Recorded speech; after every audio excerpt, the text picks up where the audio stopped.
deuxième partie bi dañ koy fast track moom ñuy jéggalu vraiment ci ak Chérif Ndiaye moom moo jiite école au Sénégal bac bi altine bi ñu dëgmal la 159 300 à peu près su ma juumul à une dizaine près 155 000 ñoom ñooy dem ci examen bac bi am na tuuti yokkute su ma juumul par rapport ak daaw alors Chérif ñu bëggoon a xam yow da ngay taxawu tamit élèves yi bu baax ñi nga xam ni ñoo ci toll mu yemook nga tase fekk suñu doyen bi nga xam ni it mi ngi ci syndicat jàngalekat yi bac bi ak waxtaan bi ñu doon waxtaan sax am na loo ci cabaxal ne série S ñi koy def scientifique yi 5000 la ñuy doon pétrole bi ñu fiy coow yëpp boo moytul Sénégal du ñu am ñoo xam ni dinañ am xarañte liggéey si muy loo xam ni doy na waar Chérif à toi.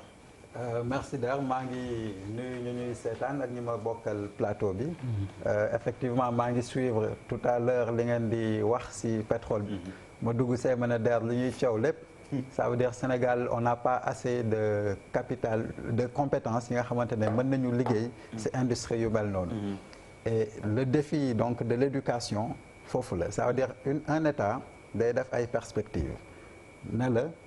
fii ak 10 ans profil bi mooy industrie yi nii la ñuy mel 80% des nouveaux métiers sont inconnus ça veut dire fii ak 10 ans les 80% on sait que ça va tourner ci numérique mais kenn mënu la wax yi type de métier la te loolu tu as donné des chiffres tout à l'heure plus de 150 000 candidats au bac ñooñu 40% ñoo ci am bac chaque année noonu la ça veut dire du ñu weesu loolu parce que bu weesoo loolu état bi dañuy am problème pour orienter étudiants yi parce que day indi problème de bourse également léegi nag ñi nekk di def terminal ren depuis presque 5 ans boo jëlee li ñuy woowee les classes de terminal S1 du am plus de 5000 personnes yi nga xamante ne ñoom ñooy def terminal S1 c'est-à-dire sur les 150 000 yi ngeen lim lii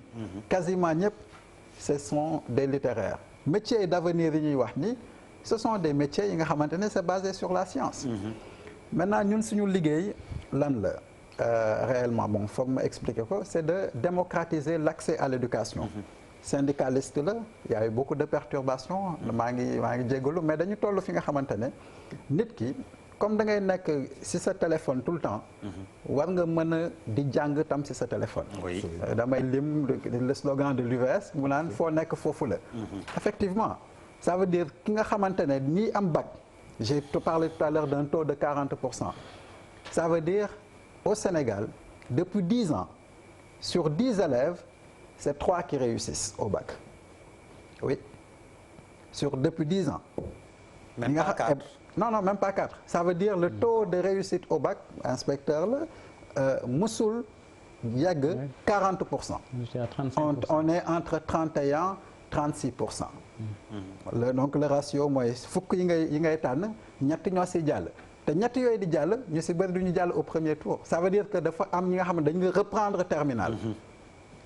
Donc le problème est là c'est-à-dire un État qui investit autant de ressources j'ai entendu tout à l'heure des chiffres 27% du budget donc man en tant que entrepreneur en tant que financier je veux dire damay ne lii amul retour sur investissement quelqu'un qui a fait 13 ans d'études parce que 6e ba terminal c'est 13 ans d'études ñaata nit ñoo abandonné entre-temps ceux qui abandonnent qu'est-ce qu'ils deviennent le taux professeurs yi nga xamante ne ñoom la ñuy jàngal ñoom les inspecteurs yi war a encadrer les enseignants ils ne sont pas nombreux les inspecteurs quand on parle de formation continue te ñan ñooy assurer formation continue c'est eux les inspecteurs qui doivent former et veiller sur les enseignants pour qu'on ait des enseignants de niveau bu ñuy casse donc le système éducatif je veux dire le mal est profond donc il faudrait que les assises ñu boole si ñi nga xamante ne bon comment on démocratise man sama liggéey mooy damay ñëw on fait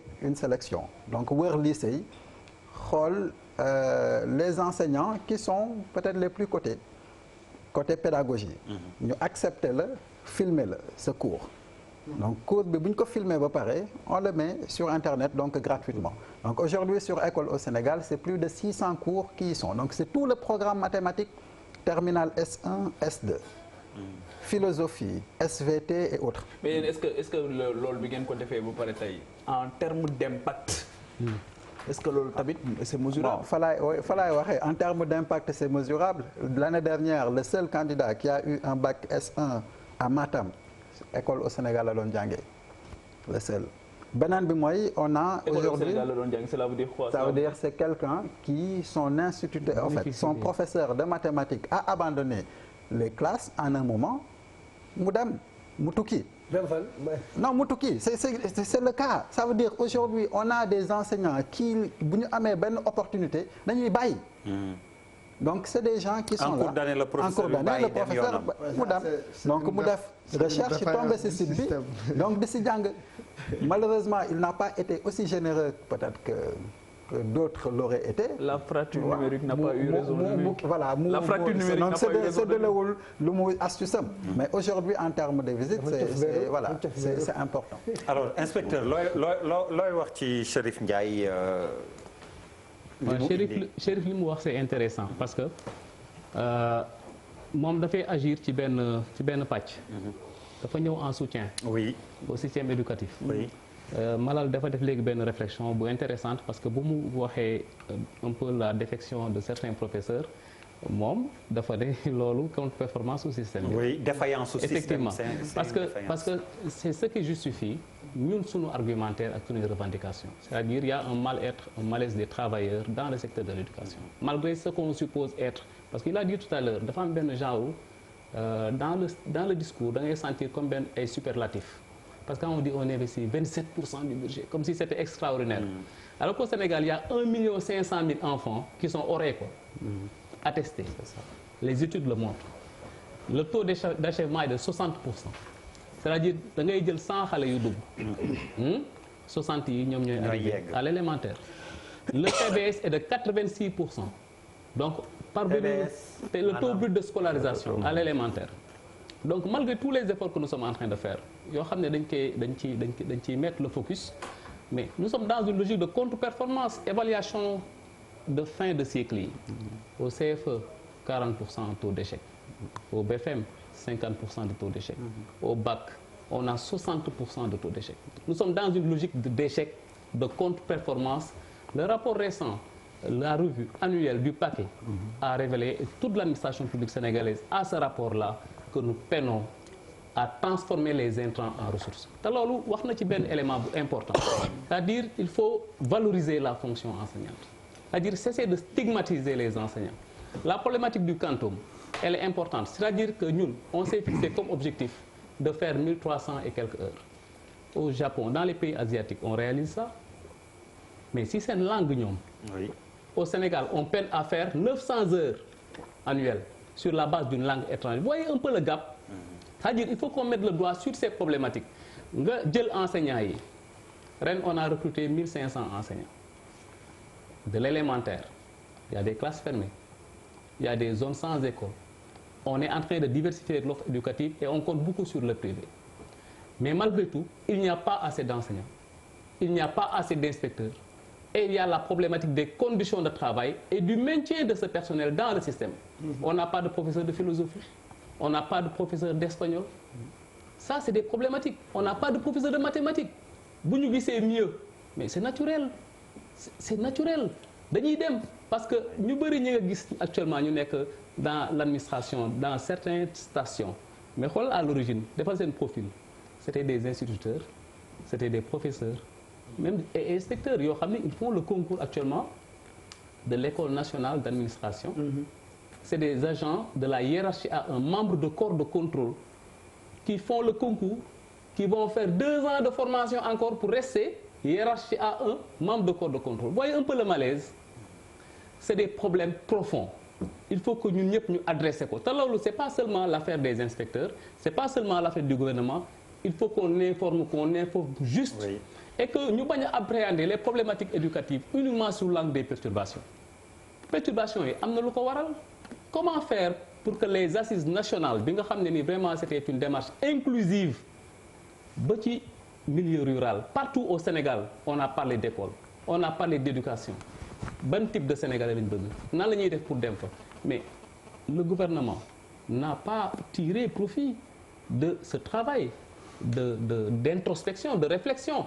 Foofu tamit ñu ngi leen ci interpeller. Le malaise des enseignants, le malaise des inspecteurs nga xam ne day générer ay perturbations ay mouvements d'humeur mais impacter les performances mais aussi comme une entreprise bu fekkee dañu xool les facteurs risques les parasites les facteurs déterminants de la performance war nañ ci mën a agir ñun ñëpp ensemble pour adresser la problématique te loolu bokk na ci corriger iniquité yi nga xam ne moo am dans le système de rémunération. Donc la problématique de l'éducation est une problématique qui s'impose à nous. Maintenant pour le bac il faut dire que dafa am ay segments yoo xam ne il faut ñu agir ci les convocations il faut muy dem à temps pour les examinateurs et cetera parce que souvent retard de convocation yi day engendrer impossibilité présupposée yi pour ñu nekk dans les centres d'examen à temps les avances là pour la prise en charge des prestations des enseignants mais il faut que ñu góorgóorlu ci la sécurisation du processus yàgg nañu dégg ay fuites des fraudes au niveau des examens c'est un mal sénégalais c'est vrai que c'est pas uniquement localisé au Sénégal c'est un problème international avec l'intrusion des technologies notamment mais il faut que ñu adresser ko de manière rigoureuse les problématiques ont été bien ciblées bien analysées bien identifiées il faut que tous ensemble ñu faire en sorte que xaalis bi nga xam ne ni moom la ñu yaakaar ne doy na c'est peut-être yaakaar nañ ne doy na eu égard aux ressources ñu xam ne doyul ensuite dispositif bi war nañ ci liggéey ba nga xam ne agents yi ñu prépositionné ñu doon des agents valorisés ñu doon des agents valorisés parce que loolu tant que amul tant que ñu ngi pointer du doigt l'enseignant oui. L'instituteur le professeur l'inspecteur ne leen yéen vous n'êtes là qu'à réclamer là on crée un malaise il y a un manque de motivation et dans toutes les entreprises s'il y a un manque de motivation il y aura pas de rendement il y aura pas de plus-value donc problématique vraiment aussi on essaie de faire un plaidoyer pour qu'ensemble ñu saisir ñun li nga xam ne mooy l'enjeu du siècle parce que même pour que le PSE là marche le moteur là tourne mais c'est le capital humain oui. La formation le conditionnement le maintien du capital humain mais corps yi nga xam ne ñoom la ñu former pour ñu def liggéey boobu nañ leen maintenir notamment par un système attractif. Alors Charles à toi pour le bac je vais pas te faire passer le bac pourquoi pas repasser le bac bon je l'aurais peut-être pas on sait pas jamais de quoi le chapeau ouais je l'ai enlevé parce que je me suis rasé le bac ben écoute bac je sais pas moi si bu ma dégg nii bac boo xamante ne xaw ma ban mooy rapport élèves scientifiques yi si bac bi sur les 155 000. Oh là là tu as moins de 20%. 20% maintenant un pays qui veut avancer dëkk buy avancer sans scientifique mosuma ko gis fenn si àdduna. amul oui moom le shérif do amul. professeur de mathématiques ils partent. waaw mais au-delà de ça sax dama ne waaw au-delà de ça sax. c'est-à-dire loolu moo ñu tardé dañu extirper ñun science dañ ko extirper suñu lépp. recherche ak science ñaari matière dañ ko extirper si suñu lépp. on n'a même pas 3% du budget de recherche. Il y a pas de recherche. waaw mais amul dëkk buy avancer si loolu. alors mënuma tout ça pour man. on a maintenu les options du colon. chaque année dañuy recommencer man mënuma comprendre je le dis tout le temps xale boo xamante ne mu ngi judd làkk wolof biir këram ñëw école rek vivre son premier choc psychologique. ñëw rek ñu ne la français. histoire français géographie français di lépp français. mais pour lan duñ ko jox en wolof. codifier le en wolof. science yi dugg nga am amour de kii. et puis on avance. je ne peux pas comprendre loolu ça veut dire dëkk boo xam ne ñun waruñu toog di dañuy xool du ñuy tabax suñuy nit. à 4 ans je t'assure que tu mets nos enfants codifier leen en wolof. Je t'assure qu'à 18 ans tu as des scientifiques qui te sortent de partout. qui ont vraiment des effets. qui sortent kooku c'est la première chose. la deuxième chose boo xam ne mënu ma ko comprendre à l'ère digitale ñu duggal xaalis bu dul jeex len jaay na ay tablettes à $20 defe naa. c'est comme ça que len a rattrapé un retard extraordinaire. internet maanaam foo nekk dama la faa fekk jàngale la. mais comment tey mënuñu jël tablette ñun mënuñu liggéey tablette jox ko suñuy doom yi foofu sénégalais ne internet fekk la ca. kooku nag liggéey la. liggéey bu rëy la. y a des infrastructures mais war nañ liggéey loolu tax dama la ne liggéey suñu dëkk dafa yomb. bu dee scientifiquement lañ koy def dafay yomb 65% des sénégalais au moins de 24 ans ñooñu lu ñu soxla école la santé point final. yow na nga jàng bu jeex ñeneen ñi qui travaillent motuñu ils sont combien 9 millions il reste 6 millions ñeneen ñi ñii ils sont à la retraite et tout benn affaire bu mënul comprendre quand tu as réglé problème wolof problème internet mais xale yi philosophie par exemple foofu la ñu ko war a indi pour xale yi gën a xam parce que éducation moo am solo le grand problème discipline foo gis philosophe il est discipliné philosophe foo ko gis. subversif aussi.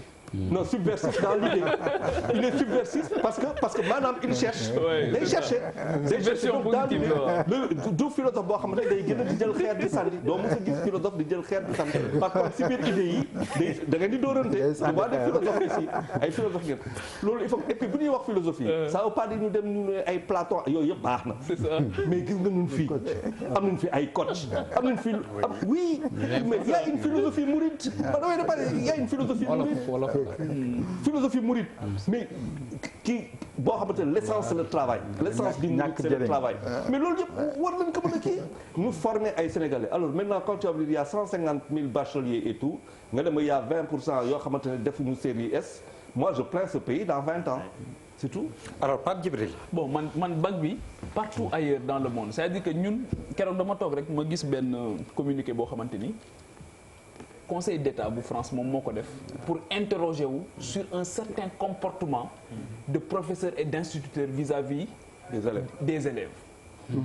C'est-à-dire que fii da ngay toog ba jàg li Keba Mbaye doon wax naan pour qui se donne la peine d'observer la société mooy li ñu doon wax léegi fii par rapport ak gaz beeg yooyu c'est-à-dire le parent pauvre aujourd'hui au Sénégal c'est les consommateurs personne ne nous défend da ngay dem ci gap yi dugal carte gap génn ñu ne la reçu mënoo ko am te da nga ko war a am mais kan moo lay défendre wala nga def 10 gap ñu ne la en benn amul xaalis wala amul xaalis fin du mois sonn nañ de waaw mais loolu virgule loolu bu ba pare pétrole bi gars yi yokk prix bi à la pompe yéen yaa leen soxor léegi Charles non gap yi moom benn gap doxul seen gars yi yaa fi indi waxu gap de gis nga waaw léegi bac la ñuy wax pas gap gap bi laa wax léegi bac la ñuy wax janvier ah et puis Pape Djibril nga baal ma looy doy reçu yooyu waaw non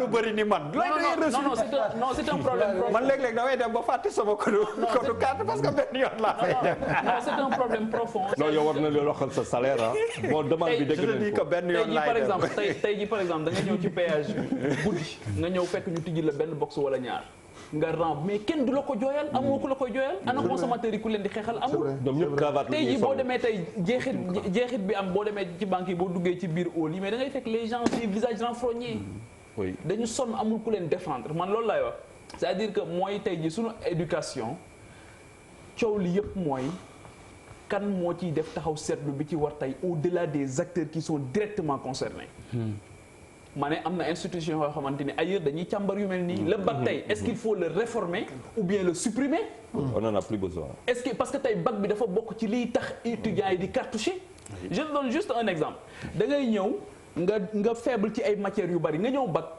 dal ci prof boo xamante ni que lay corriger li sa prof bëgg bañ yépp moom daf ko bëgg mu jox la 18 foofu mais ñu orienté la ci matière boobu université nga dem tu cartouches directement tu sais même pas pourquoi tu es là ah bon eh oui c'est-à-dire c'est pas un bon baromètre pour orienter les étudiants déjà moo tax ñu ne foog ñu réformer ko ñun liñ ñu fi bàyyil yépp ñañu ko fi bàyyil ña ngi ciy def ay amendement ak ay réformes yu mag a mag mais ñun on n'avance pas et qui n'avance pas recule malheureusement tey jii li ñuy wax nii ci débat scientifique yi mais ailleurs on parle d'intelligence artificielle il y a des émulations pour ci domaine yëpp te tey jii on a les cerveaux pour ça mais teguñu leen ci canevas boobu moo tax les meilleurs d'entre nous gars yi dañu leen di capter fële mooy li ñu tuddee immigration choisie wala soit fuite des cerveaux tey jii ñoo ngi wax affaire gaz beeg pétrole bi mais je suis désolé mais on s'attaque aux étudiants ne duñ defuñu es ak yooyu mais qui est le grand absent dans ce débat c'est le ministre de l'industrie non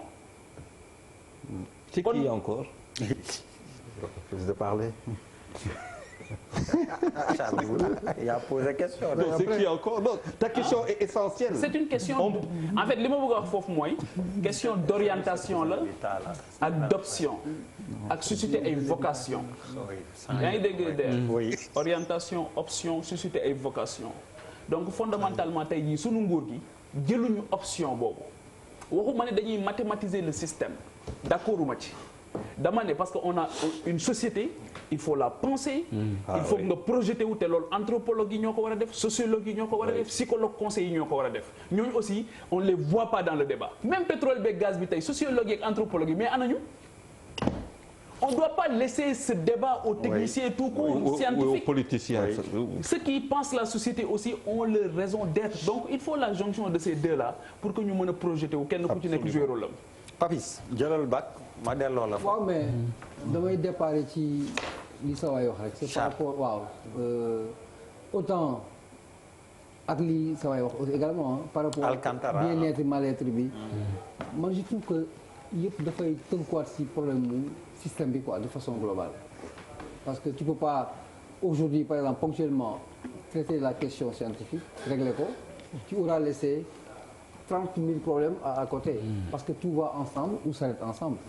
Donc même les professeurs eux-mêmes sont d'accord que dañu war a réformer on doit repenser l'éducation de façon globale. Les avis sont partagés. Est-ce que dañu war a inclure wolof comment mais ce qui est essentiel dans tous les cas man damay toog di déglu des débats yoo xamante ne qui tournent autour de l'environnement du développement. Mais quand tu vois des professeurs d'université en France qui se plaignent du retard de la France en termes digital numérique mais yow da ngay ne ñun fan lañ toll c'est que quand des Français pleurent di jooy ay intellectuels lañu dañu nekk en retard par rapport au monde par rapport aux États-Unis au Japon dañoo tardé bopp après tu te dis mais ñun fan lañ jëm où est-ce qu'on va quoi ça c'est caricatural mais ça veut dire énormément de choses ci wàllu njàngale bi donc man pour man dañu war a casser insister un peu sur ce que les gens ont transformé en théorie intellectuelle non il faut enseignement professionnel pour moi c'est de la théorie loolu dafa nekk une orientation gouvernementale ni ñu waxee ay plans émergents mais ñu def ko une nécessité parce que ça va dans 10 ans beneen génération day feeñaat dans 20 ans ça va aller dans ce sens et nous on sera toujours en retard donc pour man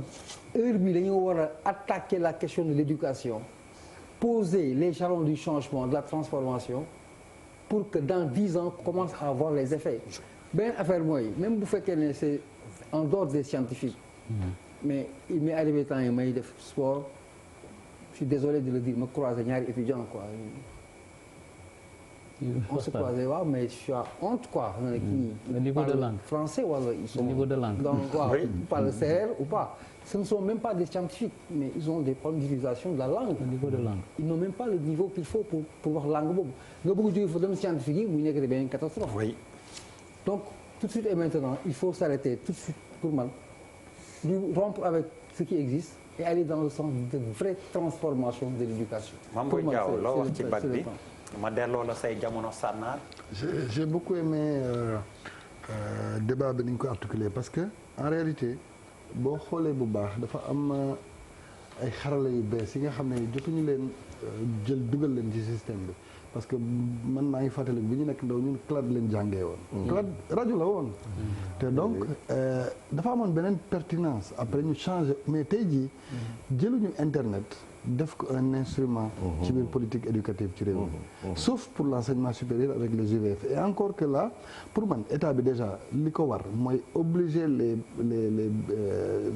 comment on les appelle les prestataires de téléphonie ñi nga xam ne ils sont bénéficiaires d'une dérogation de pouvoir de service public ñu obligé leen mu ñu maayee réew mi boo nekkee Fongolimbi boo nekkee Kolda nga am internet mais waxuma la internet c'est-à-dire que dafa am ay localités ci dëkk bi yi nga xam ne amul réseau téléphonie waxuma la réseau internet donc loolu obligation la pour ñu def ko parce que bu ñu ko defee il y a beaucoup de moyens de diffusion maintenant de l'information donc ni muy amee pour l'information noonu lay amee pour la politique éducative te loolu day indi un plus maintenant j'ai vu que de plus en plus parce que réforme yi nga xam ne ñu ngi koy def ci ce temps yi seetlu naa le président a parlé de capacitation de qualification parce que li ñuy wax l'école de la deuxième chance ñi nga xam ne avant baccalauréat jotuñu pare seen scolarité ñooñu il faut nga utal leen ay métiers et on s'est rendu compte que 27% des offres d'emploi des grandes entreprises sénégalaises ñun kenn mënu ko pourvoir fii parce que amuñu qualification bi il y a pas de plombier au Sénégal en fait de plombier professionnel c'est des métiers électricien métier la tey jii bu doon groupe Futurs Médias bu recruter journaliste day xool profil am mais certainement bu ñuy jël yenn profil yi dañuy jël taaba yi parce que on a tous appris dans le temps. Or c'est des métiers yi nga xam ne boo ko organisé woon tu donnes la chance à ceux qui sont perdus en cours d'année donc loolu la ñu doon def nga xool aussi ñi nga xam ne. diggante baccalauréat oui non waaye loolu diggante baccalauréat bi ak université aussi après baccalauréat am na ñi nga xam ne aussi ils ont fait leur scolarité ñi Bab yi doon wax sànq les cartouchards qui n'ont pas eu de chance mais ñooñu par exemple dans la première cohorte là il était prévu qu'il y ait une politique où on puisse les insérer en même temps ils font un métier nga dugg ci benn entreprise état bi da lay verser une partie en termes de bourse yow ngay liggéey di jàng année bi ci topp déjà entreprise bi quote-part day yokk c'était 18 000 postes qui étaient ouverts comme ça donc pour moi aussi parfois les gens ne profitent pas des opportunités qu'il y a sur place on aime les métiers de bureau te pourtant fi ñu jëm nii il faut que ñu comprendre ni par tey jii damay jégalu ci kàddu gi mais yeneen doomu Afrique sax xëy na ñooy ñëw Sénégal liggéey ci pétrole bi si on ne crée pas les conditions pour que ñu am ay école pétrolière te école pétrolière du ay ingénieur rek il en faut beaucoup parce que xëy na ay ouvriers parce que kuy liggéey ci plateforme il faut nga xam nooy visser c'est les métiers du pétrole voilà les métiers du pétrole toutes les questions d'étanchéité de lutte contre les incendies etc donc yooyu war nañ inciter école bi mu diversifier formation maintenant nag les filières scientifiques c'est un grand problème dans notre pays parce que bon même yeneen ñi sax li ñuy wax bac technique en réalité c'est pas une filière scientifique mais les séries S2 S quoi essentiellement li am mooy il y a la déperdition du corps d'encadrement et c'est vrai xam nga tamit man je suis patriote mais aussi damay xool fi nga xam ne foofu lay gagner xaalis pour dundal sama njaboot donc quand un enseignant est confronté à une situation où il peut être rémunéré mieux, il va partir, c'est normal. Donc il faut qu'on crée des mesures pour les encourager à aimer et à adopter ces filières et à y rester. te loolu dafa laaj nga def genre ségrégation positive ci yenn filières ak yenn corps yi parce que tamit réew li koy liggéey xam nga Nelson Mandela li mu waxoon rek quoi mooy éducation boo ci mënul investir y a pas mais en fait y a pas pire pour aller vers le chaos dans un pays donc ñun tamit dañoo war a xam valeur éducation ci loolu éducation du connaissance rek xam nga boo amee wërsëg parce que moi aussi man du ma fi toog xool sama position tey mais man dafa am ñu ma fabriqué dafa am ay enseignants yi xam ne bu ñu xamee ni ils peuvent tirer quelque chose de positif de toi dañuy dem di la fekk sa kër doo leen fay di la encadrer wala ñu lay inviter seen kër ñu lay former donc ils avaient le métier mais ils ont cet amour pour éduquer les enfants donc il faut pas qu'on les stigmatise il faut qu'on comprenne que ce sont des fils du Sénégal qui ont choisi un métier maintenant qu'ils exercent ci ay conditions yu métti mais ñu war leen encourager à continuer d'aimer ce métier parce que ñu bëri dañ lay wax ni l'enseignement c'est une vocation du dëgg maintenant li am mooy ce baccalauréat-là, tel qu'il est, ne peut pas être performant. On pense que nos élèves sont nuls. Parce que le système d'évaluation n'est pas bon. Européens, il y a beaucoup d'écoles où il n'y a même pas d'exercice de devoir. Devoir amatul. S'ils sont à ces niveaux-là, c'est parce que c'est pas un élément d'évaluation performant, mais on n'a pas pris le temps aussi, tu vois l'éducation nationale, la gouvernance scolaire. ñu jàng ko mooy comme il le disait tout à l'heure les sociologues les psychologues etc il faut qu'on en parle xam nga ñu ngi wax philosophie mais aujourd'hui personne d'entre nous presque ne connaît l'approche de ñàkk jariñu jëf jël sauf bugg ñi koy dund alors que c'est une bonne philosophie en fait une bonne méthode pour évoluer dans la vie jëf jël ñàkk jariñu xam nga mais ñun ñooy jël yeneen valeur transformer ko suñu bopp fàtte nag li ñu am de fondamental te ñun nag ab réew bi nga xam ne lañ on a eu des hommes et des femmes de valeur qui ont construit ce pays. Bouba bac bi. amoo candidat. non awma. non awma. ah il a hésité. en tout cas pas bac fii non voilà bu dul fii xëy na mais en fait lu ma doon wax man du ma sax wax ni élève encore moins étudiant dama bëgg a taxaw si benn mbir mu am solo pour man dafa am benn gap benn fossé boo xam ne daf ñu dab parce que xam nga monsieur Alcantara bu toogee fii wax nga xam ni kii jàngalekat la wala en tout cas kii am na li ne ci bopp bi mais ñaata monsieur Alcantara moo am bëreetuñu de parce que génération bi lan la ñu bàyyil ñu topp seen ginnaaw c'est le grand problème c'est la grande question waxuma la ñuy jàng de ñiy jàngalaate. je me rappelle il y a 3-4 ans am na benn dérapage bu ndaw ce qui m'arrive rarement d'ailleurs moo waxoon ci enseignants yi gars yi dal sama kaw mais niveau bi mooy problème nan la ñuy recruter enseignants yi fii. dañuy defa ay élèves maîtres rek ay affaires yooyu. ay vacataires rek ay affaires du si gën a bëri du ñu privilégié fatituru lay doon rek mais du ñu privilégié vraiment nit ki li nekk si bopp bi. te jamono dafa dox dafa changé. jamono dafa dox dafa changé te préparé wuñu ñiy tàggat ñi nga xam ne ñoo war a dund ci jamono jooju balaa nga naan naam ne fa ñiy jàngale est-ce que am nañu outil ñoom seen bopp yu ñu transmettre génération yi est-ce que des fois doo fekk élève buy def bac bu ëpp xam-xam ki koy jàngal parce que moo gën a méngoog jamono. parce que des fois dama naan dafa am loo xam ne dafa mel ni dañ ko fàtte tey jii nii. man question bu ma mënti woon posé ma ne tey premier ministre France nu mu tudd wala ministre de l'intérieur France nu mu tudd bu doon il y a 10 ans mun naa toog une semaine te du ma ko xam bu dee maintenant dama koy xam ci une seconde mais le monde a changé oui. Mais on n'a pas changé c'est pas du ay c'est-à-dire que est-ce que ñun duñu anticiper ñun dañuy bàyyi ba mu ne këtt ni jona dañoo bàyyi ba xëy suba rek cassette amoo fi CD ñëw ñu commencé déglu CD. xam nga fàtte nga ni cassette mosu na am est-ce que des fois ñun du ñu toog poser la question ñu ne man je sais pas comment je fonctionnais avant téléphone portable di am pour man c'est comme si j'ai toujours vécu avec le téléphone portable dama daan nan la àdduna bi daan doxee. avant le téléphone portable. xam man tuuti sama ay argument dama ciy boole ay kii d'ailleurs boo génnoon fii romb benn xale bu jigéen mu ne ci mbedd bi il y a 20 ans mu neex la. xoola bu ànd ak yaayam wala bu dëkkee ci biir kër gi tant que duggoo ci kër gi ne papa ji na nga def ma seet sa doom bi lu mu tudd amoo chance su gisaat ko te tey jii nii da ngay jël téléphone am mu jël sa ngeen di wax pendant at papa ji di ko yëg yaay ji di ko ba bis bi ngay ñëw andi goro xam naa da ngay wàjj takk ñaareel. noonu la def. bu yàq émission yi. non pour le dire rek dama. non bu ko jël exemple si man métaphore mais damay dagg émission bi de. non mais pour te dire. daaneelal. pour te dire. sa exemple bi ëpp na. non suñu modernisation suñu école bi. pour man ëpp na.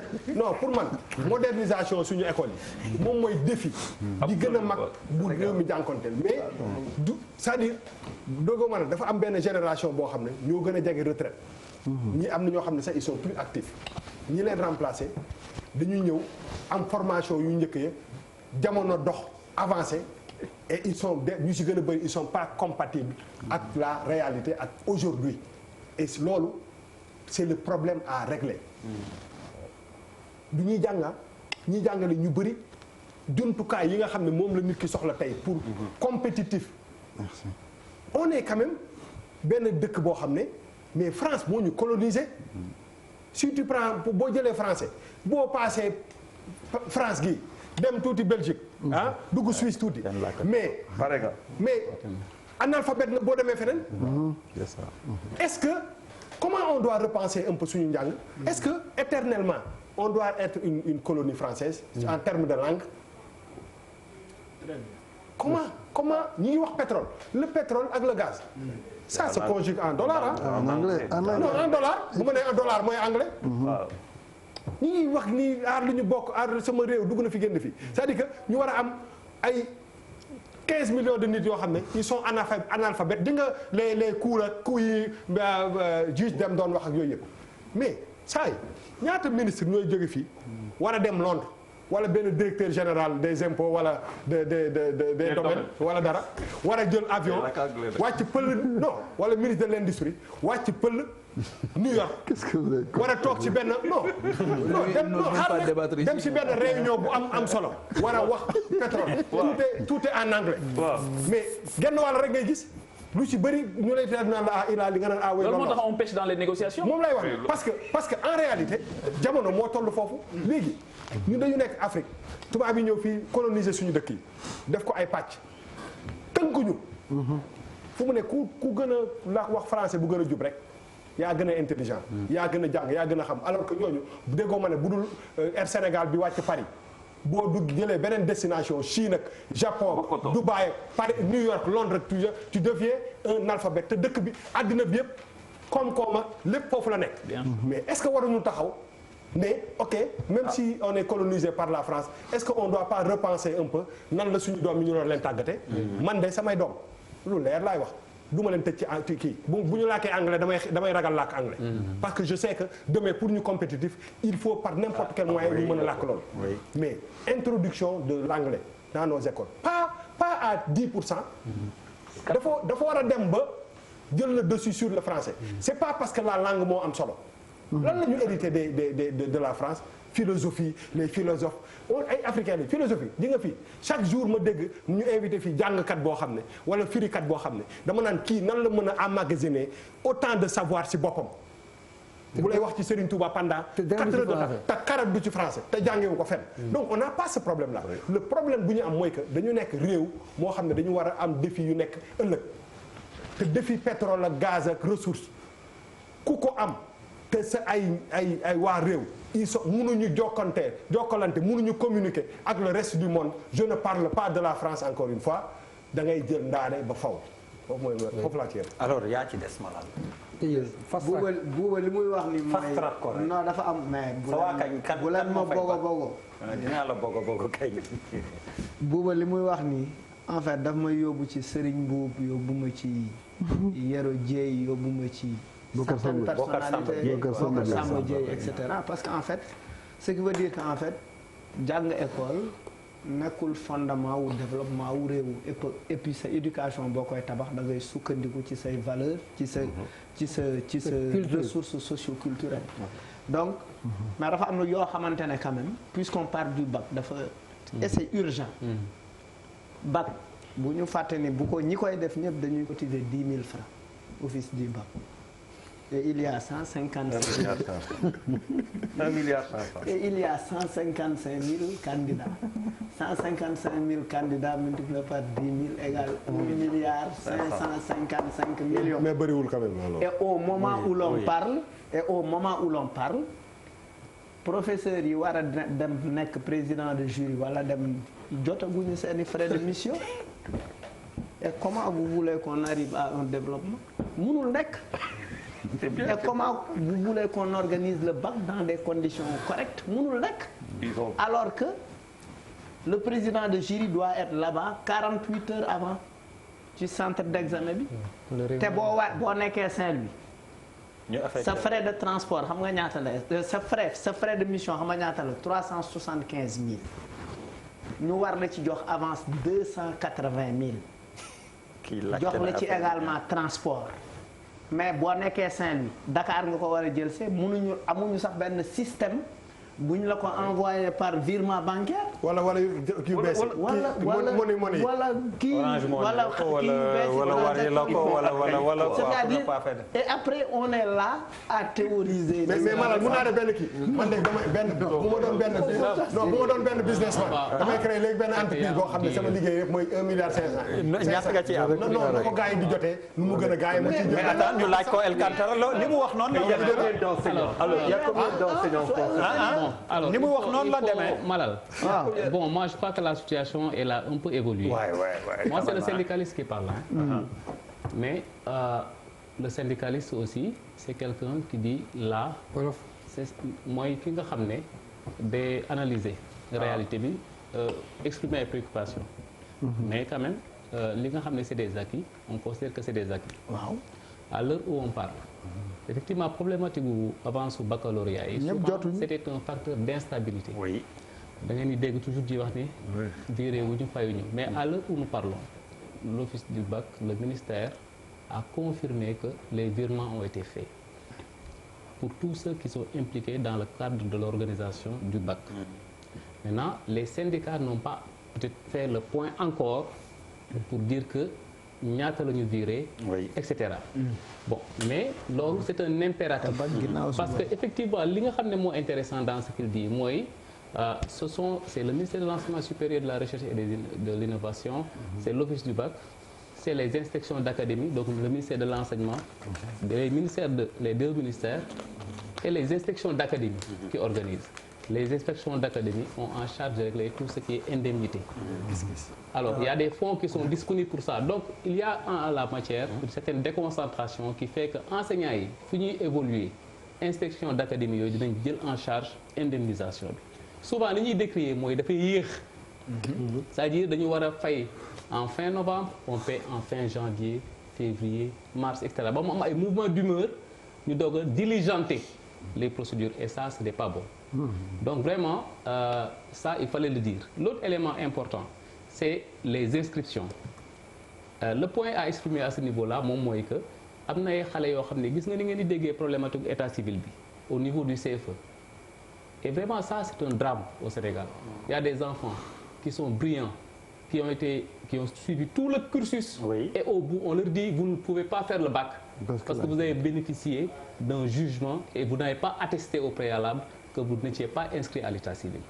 Alors, au niveau du CFE, on a pris des correctifs et on fait faire l'examen sous réserve. Mais au niveau du bac, on n'en est pas encore là. Ça, c'est un problème essentiel. L'autre élément, c'est les correcteurs. Le critère de choix. Alors là aussi, cette année, ça peut poser problème. Parce qu'avant, les critères étaient bien sériés. C'est-à-dire, dañuy wax les anciens, etc., etc. Mais cette année, les convocations ont été faites, mais il y a beaucoup d'interrogations sur les critères qui ont été mis en avant pour ça. Donc, il faudrait que ces éléments-là soient gérés et qu'au bout du processus aussi, qu'on verrouille le dispositif pour qu'il n'y puisse pas y avoir de fuite, de fraude, et qu'enfin les reliquats là, mooy li ñu abel enseignants yi nga xam ne ñoom la ñu mettre en branle dans le dispositif soient vidés, payés à temps. Vraiment, c'est important. Merci, maintenant, la contradiction qu'il y a, que j'ai relevée. Nga daaneel une minute. Ce n'est plus de temps. Dans le discours de Bouba. Bouba wuyu. L'anglais, c'est bien. Non, c'est très bien. C'est indispensable même. Apparemment anglophile. Mais non, langue nationale. C'est indispensable même. Là, c'est important. C'est-à-dire l'enjeu, c'est faire en sorte pour nous réapproprier ñun suñu ethos. Oui. Sénégalais ñu xam ñooy ñan. Valeurs yi ngay wax yëpp ñu nga xam ne moom la ñuy charrier dans la culture. mi ngi dans nos langues. Le jour où le président du Sénégal. day def à une rencontre internationale. wax wolof ñu traduire ko. wax pulaar. ñu traduire que on aura réinvesti notre souveraineté, la fierté d'être sénégalais, l'estime de soi et on verra se déployer le génie sénégalais. S'il vous plaît, xoolal débat la ci biir je suis désolé. Mais ça c'est stratégique. Bouba wuy ma non waxuñu loolu de. wuy ma Charles. Non mun nga. Je suis désolé. Ah d'accord. Terminus Papis. C'est un débat. Loolu laa bëggoon expliquer lu ñu bëggoon a wax bëri na. Ça peut être un débat. Xoolal wuy ma bac bi sax jeexaluñ ko bay aborder loolu s'il te plaît Papis. La sécurité des épreuves fraude yeeg yu demee noonu yëpp bëggoon nañ ko aborder mais c'est pas possible moo tax dam leen di ñaan gis-gis de ngeen bëggee ñu leb ko Chérif donc pour terminer vraiment lundi la épreuve yi ban message nga am pour les candidats tëjee foofu ndax balaa may tëj pour man dëkk waaw day am vision boo jëlee benn dëkk comme le Rwanda aujourd'hui école publique bi moo ëpp doole école privée bi il y a 5 ans c'était le contraire ça veut dire il y a 5 ans tous les Rwandais amenaient leurs enfants dans l'école ci privé bi fu mu nekk nii école privée yi ñu ngi tëj di ñëw ñëpp di leen indi dans l'école publique c'est pareil pour la santé donc dafa am ñaari secteurs yi nga xamante ne état bu ko yoree doo xaar aide au développement doo xaar investissement direct da nga koy yoral sa bopp loolu yow yaa koy mënal sa bopp beneen bi mooy langue nationale lu ñuy wax ñu introduire ko foog ñu def ko boo demee Kenya cours mathématique bi day nekk bu nekkee 2 heures de temps day nekk swahili d'abord après mu nekk anglais parce que kuy développement mënul am ak langue bi nga xamante ne langue étrangère làkku jàmbur la donc booy ne serait-ce pour espionnage mënul nekk donc bon ñu ngi souhaiter bonne chance donc à tous les candidats donc du bac et puis ñu ñaan nekk xëy na ren du bëri yëngu-yëngu et puis du am ay fuite yuy perturber élèves yi alors Papis Diaw ak ñoom Bouba daal di nañuy leb gis-gis ndax dañ naroon delluwaat di waxaat ci Aliou Cissé rek te comme tàmbali nañ football bi moo tax ma ni dañoo xaw a dëpp affaire bi tàmbalee football bi ñu leen di gërëm di leen sant yéen ñëpp àndoon ak jàkkaarloo bi di gërëm tamit invité yu ñu wuyu si juge Ibrahima Dème Alcantara Sarr bu SYENS syndicat bu bokk ci G7 bi ak Mame Boye Diao moom mooy directeur des domaines Chérif Ndiaye également école au Sénégal ba àjjuma bi ñu dëgmal incha allah.